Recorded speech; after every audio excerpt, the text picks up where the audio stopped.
usual. Mother Nature having her say in Detroit. And what a battle we had when play resumed. At the end of the day, it's Rickie Fowler who once again finds himself atop a Saturday leaderboard. Fowler birdieing 6 of his last 8 holes, including 18, to take a solo lead into the final round. He'll see if he can shake off those Sunday struggles in Detroit in what should be an electric final 18 holes of play. As we take a look at the leaderboard, you see Fowler on top by 1 shot over Adam Hadwin, the Canadian sitting alongside countryman Taylor Pendrith, who was also a guy that was one of the co-leaders coming into round 3 on Saturday. He is still near the top, just a couple shots back, sitting at 18 under par. And then you have Peter Quest and Aaron Rye, both sitting at 17 under par. The top 10 only separated by 4 strokes. All right, let's get some insight into how things went Saturday with our golf analyst, Doug Bell. Moving day, Doug, a bit of a split shift with the weather delay, but a real battle with most of the top 10 staying within a few shots of each other. The story of the back end of this round, though, Rickie Fowler, as he made a charge up the board late and now sits into the solo lead. Well, this is the Rickie Fowler of old, Jeremy. This is the guy who used to be one of the best iron players on the PGA Tour, and we really haven't seen it for quite some time. Obviously, this year has been a comeback year, especially with that United States Open, flirted with 59 last week at the Travelers Championship. But the last 2 days here in Detroit, 15 of 18 greens hit yesterday. He missed only 1 green on this Saturday, and he's leading the field this week in proximity to the hole. So Rickie Fowler is giving himself a ton of birdie opportunities, and we saw that on display. He bogeys number 10, and then goes crazy those last 8 holes, including the birdie on the final hole. And what we're seeing is the iron play has given that putter an opportunity to roll a whole bunch of putts in the hole.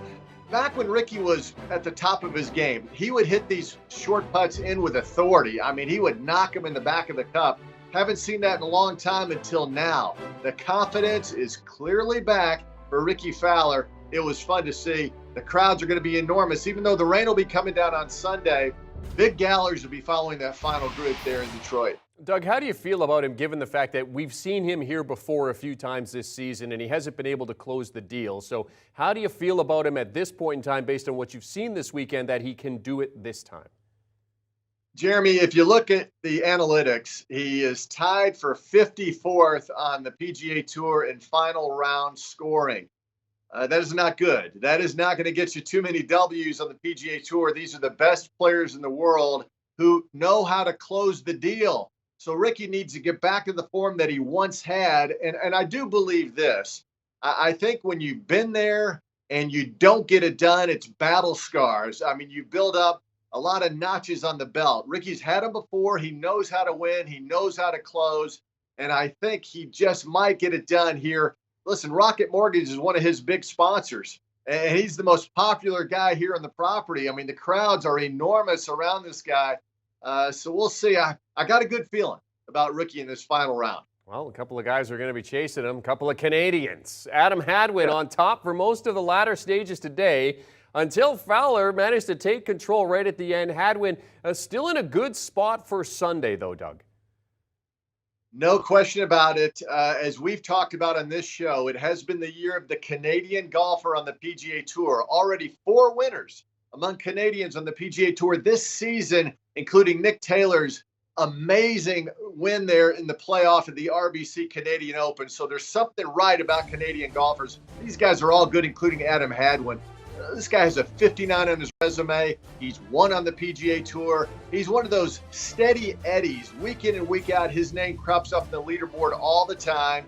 Today, the putter was red hot. He'll be playing with Taylor Pendrith in that final threesome along with Rickie Fowler. And I really believe, listen, the Canadian golfers are close. We saw that camaraderie when Taylor hit the winning putt in the celebration that ensued. So this would be a very comfortable pairing for Adam Hadwin and Taylor Pendrith playing with Rickie Fowler. And I think that serves them well too. But again, golf is a funny game.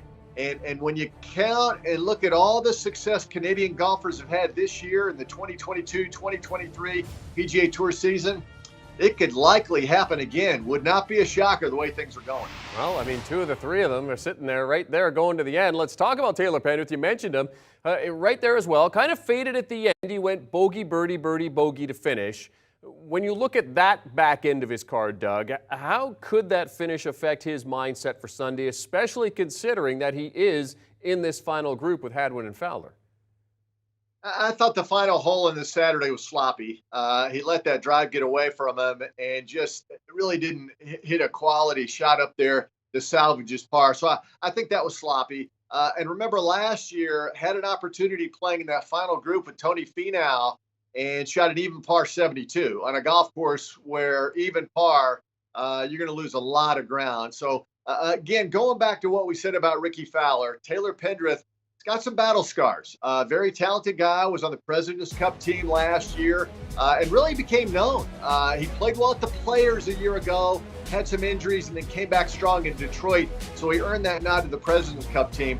Big, tall guy, hits it a long way. And here's the thing you can say about Taylor. He likes the Detroit Golf Club. He's played some of the best golf in his young PGA Tour career here at this venue. So, again, I think he has a lot of confidence going into that final round, playing the final group, even though the rain is going to be coming down in that final round. Well, you know, if I'm Adam Hadwin or Taylor Pendrith on Canada Day, I'm maybe pulling Rickie Fowler in to celebrate with maybe some Canadian beer, a little Canadian whiskey, see if we can get him off his game for what's coming up on Sunday. Set to be an electric final group. In the chasing pack, we have Colin Morikawa, who is a guy who had one of the shots of the day today, Doug. We saw it earlier on HQ. He's 4 shots back. It seems to me like he's in a good pouncing position for that final 18 holes if those guys at the top start to falter. Oh, absolutely. Listen, he's one really good round away from getting his first win on the PGA Tour this season. Think about that. As good as Colin Morikawa is, hasn't cashed in. When you look at those top 10 guys in FedEx Cup points, win, win, win. Oh, wait a minute. Morikawa hasn't won. Last week, he misses the cut at the Travelers Championship after a 63 in the second round. So he comes to Detroit. And listen, it would not shock me to say the least. He's in the third to last group tomorrow. I don't have a lot of confidence in that penultimate group with Carl Yuan. You have Aaron Rai and Peter Quest, who was the Monday qualifier. So I think you have to look at that third to last group where Morikawa sits. And all these guys, they love to chase. You don't want to protect a lead. You want to chase the leaders. And that's the position Morikawa is in on Sunday. As mentioned, top 10 golfers separated by 4 strokes. Okay, based on what you've seen through the first 54 holes here, Doug, what kind of score do you think is needed on Sunday to win this, and who's your pick? Well, a year ago, Tony Finau, 26 under. It went crazy, right? It was sunny. It was warm. Scoring conditions were perfect. It's going to be raining most of the day. They go off early in threesomes. And listen, for people who like to watch on television, unfortunately, you're going to have to get up early, but that will not dampen the enthusiasm of these players. Even though the rain is coming down, you have to be careful. I think you still have to put the pedal down. There's still a lot of birdie opportunities out there. I think 25 under gets you the win. 24 under, I believe, gets you in another one of those playoffs. But I think 25 under gets you the championship.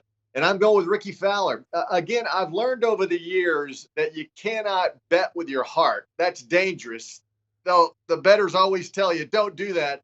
But I'm rooting for Rickie, and we all are. It's been a comeback year. We told you the year of the Canadian golfer, right? It's also been the year of the comeback golfer. Rose, Jason Day, Emiliano Grillo, some guys who've broken long droughts. Rickie's drought is 3.5 years.